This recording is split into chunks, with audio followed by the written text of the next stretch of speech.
Magandang araw po sa lahat. Welcome po. Buhay Amerika with Ate D. At ngayong araw na po ito is bibigyan ko po kayo ng update ng mga tinanim natin ng cauliflower, broccoli, tsaka mga lettuce nung mga 2 months ago. Kaya i-update ko po kayo. Tapos mag-harvest po tayo ng patula, talong, at yung okra. Ayan. Tapos i-update ko po kayo ng mga pananim ko pa sa mga paligid-paligid. Halina kayo.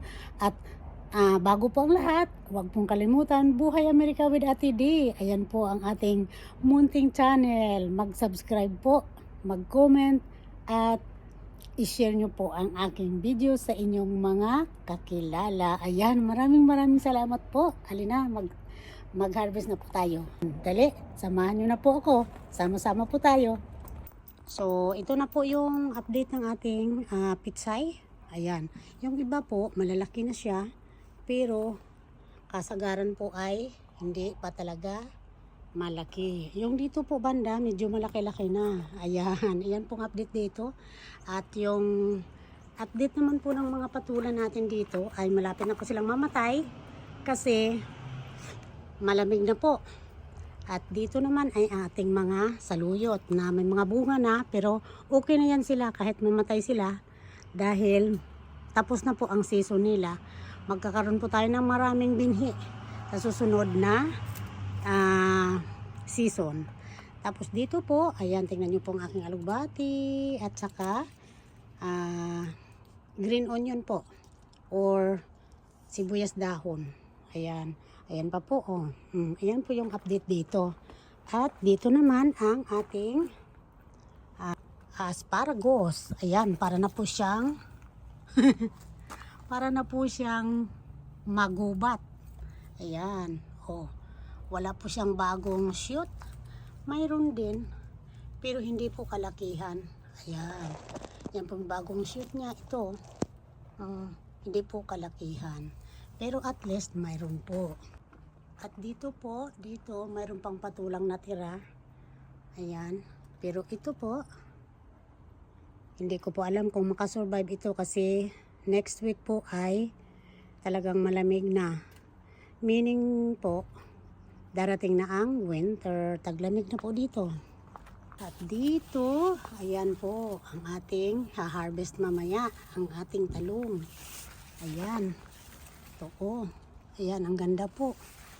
Ang gaganda po ng talong natin sa ngayon. Ayan. Di po ba? Ayan. Ang kamote natin, tumubo na. Dito po ito ay, hindi ko po alam kung makasurvive po sila. Kasi, malamig na.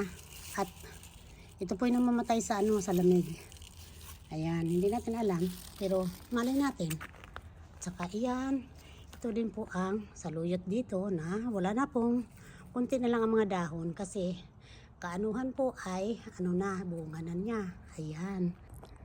So, ayan po ang update dito. Dito banda sa bandang ito.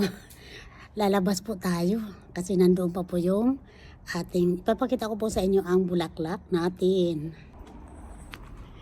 Pero bago po sa labas, dito muna, update natin. Ito, meron pa po tayong patula na harvestin mamaya-maya lamang. At dito po ay asparagus din. Ayan, napakaganda po nila ngayon. Pero alam nyo po, hindi ko lang po alam kasi sa taglamig. Malapit na po. At dito, mayroon pa din tayong eggplant dito. Talong, kumbaga. Ayan po, oh. Di po ba? Ay, ang ganda, oh. Ayan, mayroon tayong talong dyan. Tapos, yung okra natin, dito po, mag-harvest din tayo ng okra natin mamaya. Dito may okra pa din. Tapos, tingnan niyo po ang aking malunggay. Ang ganda ng malunggay natin ngayon. Ayan, oh. Ang ganda. Pero, alam niyo po sa lalamig, talagang mawawala yan. Mag-aano yan. But anyway, dito po ito naman. Oh, nakita niyo po. Ito ang zucchini na tinanim natin nung mga 2 months ago. Mayroon na po siyang bunga na maliliit. Papakita ko po. So, ayan. Ayan na po, oh. Mayroon na siyang bunga na maliit dyan. Ayan. Nag-i-start na po. Sana matutuloy. Tapos dito, Dito po ay tingnan nyo po, mayroon pang bell pepper dito. Tapos po ang aking siling pansigang po. Ayan, mayroon pa. Tsaka yung alugbati natin dito. Ayan, napakaganda pa po. Ito naman ang ating broccoli dito banda, pero hindi po siya lumaki kasi yung broccoli po pala ay kailangan ng pulsan. So hindi siya tumaba dahil natabunan po natabunan ang araw sa umaga, natatabunan po nito ng ating cantaloupe. Ayan. So update ng ating cantaloupe, ayan. Malapit na siya. Kailangan na po itong harvestin. Talagang itong very very soon po harvestin na kasi mamamatay po ito sa lamig. Tapos tingnan nyo po. Ayan, napakaganda po. Ang ganda ng ating bell pepper. Ayan, dito po. Oh, ayan, ganda, di ba? Oh, ayan, oh. Ganda po dito banda. At ito naman ang ating broccoli. Ayan. Ayan, broccoli natin yan na tinanim. Ayan, matataba po sila. Ayan. Ito ang cauliflower. Ayan, ayan, oh. Matataba po sila. Ayan, napakaganda po nila ngayon. Tapos dito meron pa akong bell pepper.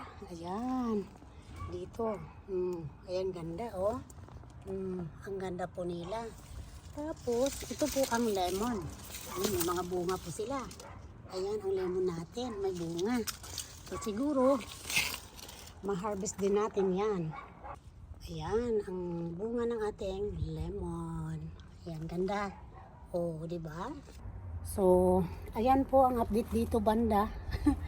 Ayan, ang dami nating na ano kasi medyo matagal-tagal pong hindi ako nakapag gawa ng video at nakapag-upload kasi po alam nyo na medyo umano po ang ating kalusugan. So, medyo magaling na po at dito na naman, mag-ano na naman tayo, di po ba? Ganun lang naman talaga ang buhay eh. Minsan, may mag-slow at mag-ano na naman, pataas na naman. Ayan, ganyan po ang buhay natin. So, dito naman, ito ang ating kamote, ang tataba po nila. Ayan. Ayan, oh. Ang tataba po nila ng ating talbos ng kamote. Ayan, palagi ko po yung ginugulay. Tapos, yun po kay ang tanglad ko. Ang ganda din po nila, matataba. Ayan. So, dito ang update dito. Iyon na ang ating update. Ito po ay ang ating kangkong. Kangkong naman yan. So, ayan, mataba din po. Ito naman ay meron tayong kangkong ulit dito. Ayan, oh. Ayan. Tapos, yung bulaklak ko po dito. So, ayan lang pong update dito sa banda na ito. So, dito naman, ang aking bulaklak. Ayan, nakikita nyo po. Ayan po, lahat yan. Yan. Mga bulaklak ko po yan. Ayan. Yan po ang aking garden na bulaklak dito sa harap. Marami po sila. Ang gaganda po nila ngayon. Ayan. Dito po sa kabila. Ayan. O, nakita nyo po ba? Ayan, napakaganda po ng mga bulaklak ko ngayon dito. Kaya tingnan mo, mayroon pula, puti. Ayan, marami po. So, ito muna ang harvest natin. Ito.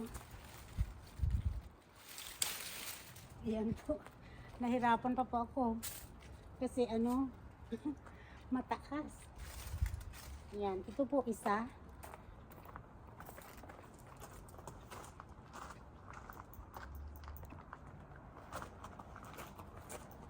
Dito na po tayo sa talong. Talong na. Ayan. Ito na po, oh. Di po ba ang gaganda ng talong? Yan na. Lilipat ko tayo doon sa kabila. So, ito, i-harvest na natin ang patula dito.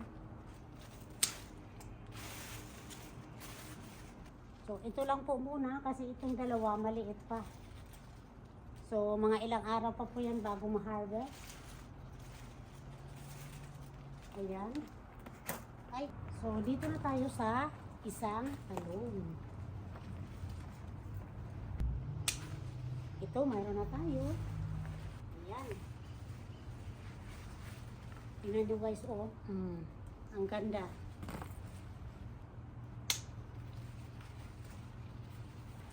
Oh, ayan na. Ang gaganda nila, di ba? At dito tayo sa okra. Ayan.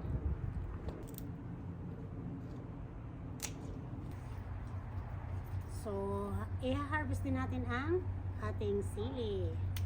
Ito po, malambot na. Yung mga gulang lang po ang ating kukunin. Ayan, oh.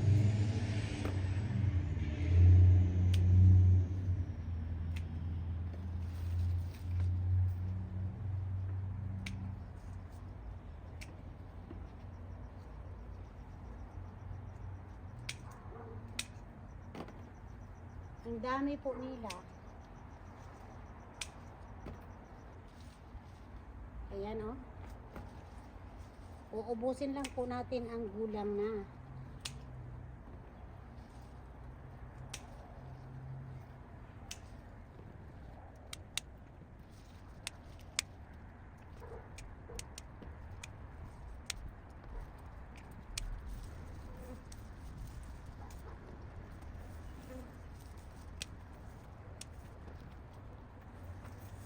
Ayan po, oh.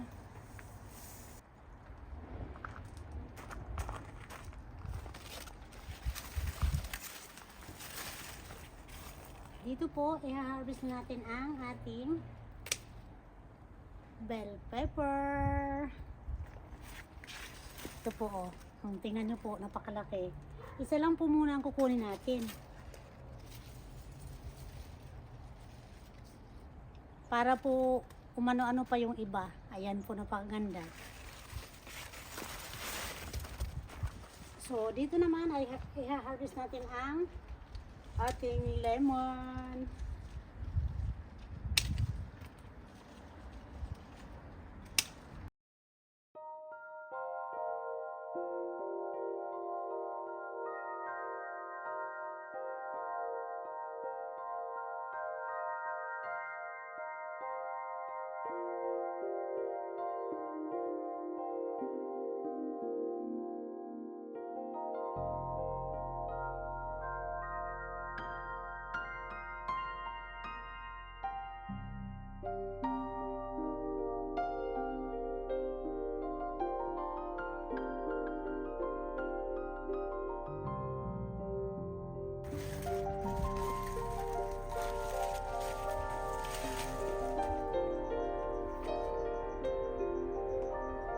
Ayan po, kukuha din tayo ng malunggay. Hindi ko po alam eh. Mataas po ang malunggay.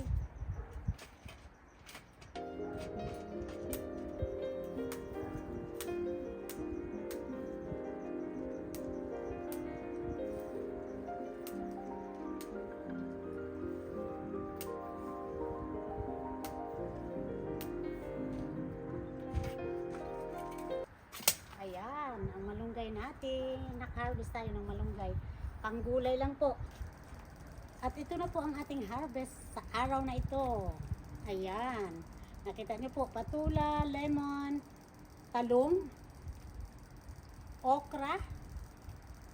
Siyempre, kumuha tayo ng malunggay at yung ating bell pepper. Ayan po ang ating harvest ngayon. Napakaganda. Mayroon po tayong mga siling pansigang. At abundant na naman po ang ating harvest ngayong hapon o ngayong araw na po ito. Ayan. So hanggang sa muli po, hanggang dito na lamang ang ating episode ngayon, ngayong araw. Maraming salamat po sa panunood at sana po nag-enjoy kayo sa araw na ito. Huwag pong kalimutan, Buhay America with Ate D. Ayan po ang ating munting channel. Maliit pa lang po ang ating subscriber doon, pero nakakatuwa po kasi mayroon pong nakakita ng ating video. Maraming salamat po at huwag pong kalimutan, subscribe, share, like, at mag-comment. Sasabihin nyo naman po kung taga saan kayo para at least naman sa susunod nating episode,